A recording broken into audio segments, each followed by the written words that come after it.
One thing I wanted to also get to here, I thought this was kind of interesting.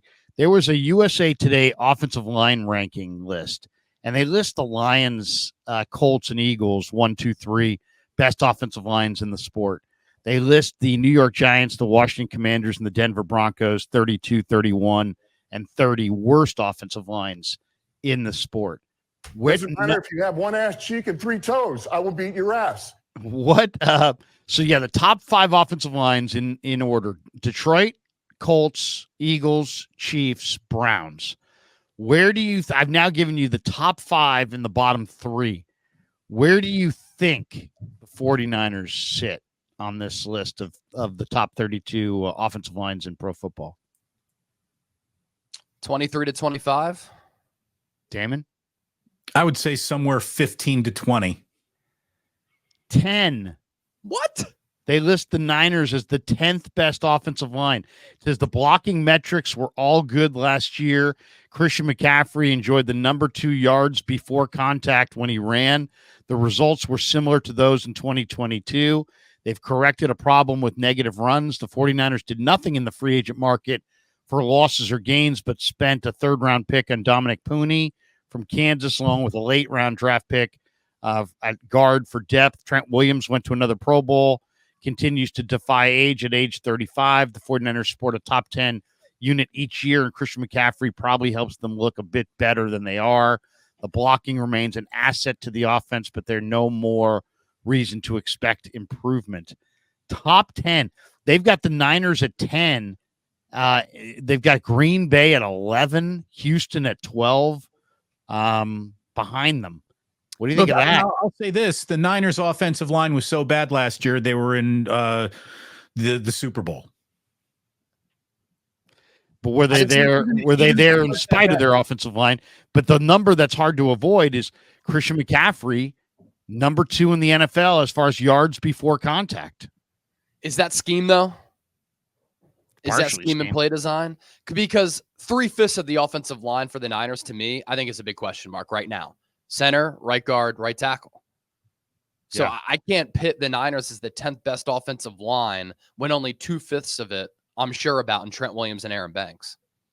Yeah, I mean, I like McKivitz a little bit more than you do but I don't believe in Brendel, and I don't believe in what they've got at right guard right now. I mean, to me, I want to see them go from the old guys to the young guys. And if that means Nugent, that means Nugent. If that means Pooney, that means Pooney. If it's Pooney and Berford, I would like to see somebody besides Brendel and Feliciano at center and right guard. I'm really rooting on Spencer Berford getting his shit together here. I think he's got an awful lot of potential. I think he is a really on the verge. Here it is. This is the fork in the road of his career. This is the year where he starts seeing the matrix and it comes together for him. Or this is the year where he continues to be a physical specimen, but undisciplined in his consistency, and he gets replaced by Dominic Pooney. Again, when everyone agrees that you're a physical specimen, maybe the best physical specimen on the offensive line, and you get beat by a rookie, that's basically saying, I'm not that he's dumb, but you're a dumb football player. You can't see what's in front of you. You don't react well to the information as you're processing in it. So we're just going to start again with a raw talent who is, maybe your physical inferior, but he's already smarter than you. It could have absolutely zero to do with intellect. I mean, a lot of it's just about quickness. How is your short area quickness? Just on-field intellect. I'm not saying the guy. No, but I know. But I mean, a lot of it's not even about on-field intellect. A lot of it's just about how quickly can you get out of your stance and engage the defensive lineman. And it's like, do you have that quickness to get? My thing was your hands on him before he gets his hands on you? When he's engaged with guys, he kind of gets the job done. He decided he wasn't even going to engage the best defensive lineman of the Kansas City Chiefs on the biggest snap of the Super Bowl. I mean, he made a mental mistake. That was the problem. So that's the intellect I'm talking about. That's the football smarts that really hurt the Niners. I mean, this is the Niners put a ton of belief in Chris Forster to coach these guys up. So there you go. It's like, to some degree, they put it on him. They're like, and he himself has come out and said, you know what? If it was up to me, I'd rather draft Ricky Pearsall, types, wide receivers and skill position guys early over offensive linemen. He's like, in our scheme, you can find offensive linemen late. All right, but it's your job within the scheme to again get those guys coached up and ready to roll. So yeah, you want to be popular with Shanahan and say, hey, we don't need offensive linemen in the first, second, or third round. That's fine, but then you better succeed with the offensive linemen they draft for you in the fourth and fifth and sixth round. Otherwise, you could make a very strong argument that football begins and ends with offensive line play. And so, the Niners were 28th in the NFL interior offensive line last year, Pro Football Focus in their rankings. So it's amazing how they can go from 28th Pro Football Focus grade to 10th best in the league. Yeah, in an off season where they didn't add it's USA Today, but Pooney, and it is USA Today. So maybe USA Today is not as good as at rankings. Not elite. Sorry, everyone. I will say this for Berford. 23 years old, as a rookie, started every game but one. You've certainly seen some flashes of solid play.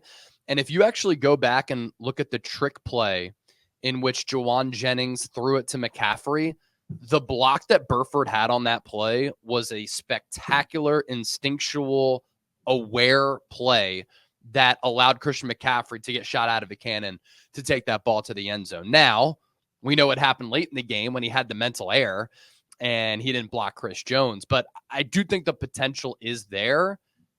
Larry, you're on it. Chris Forster has to do a better job of developing him. That's what it comes down to. You can coach him up. Yeah, you can sit there and say that you don't need first and second round draft choices to have a good lineman, but then you have to have a good line. Bob McKittrick did it for years for the 49ers. And if they're going to, Hudson Hawk did it in Dallas and Alex Gibbs did it in Denver. And Dante Zarnecchia did it in New England, getting by and winning championships with, replacement level offensive linemen with day 3 guys and undrafted free agents. And the best offensive line coaches can do that. But now it's really on Forster to develop either Kingston or Pooney or, Drake Nugent or, some Berford, guys that were, guys that are offensive linemen that weren't taken in the first 3 rounds. Dude, Drake Nugent could solve so many problems if he turns out to be like a steal. And oh my God, he's your week 1 starting center. I mean, he might be. He looks great in the minicamp. I mean, he looked phenomenal. I don't think they've even allowed offensive. They haven't even allowed line of scrimmage contact yet, though. So I don't know what he looks like. No one knows what he looks like yet. He hasn't been hit. No, but I've been at practice. He plays with leverage. He's energetic. He practices with energy. He's got a little pop. You can see the athleticism.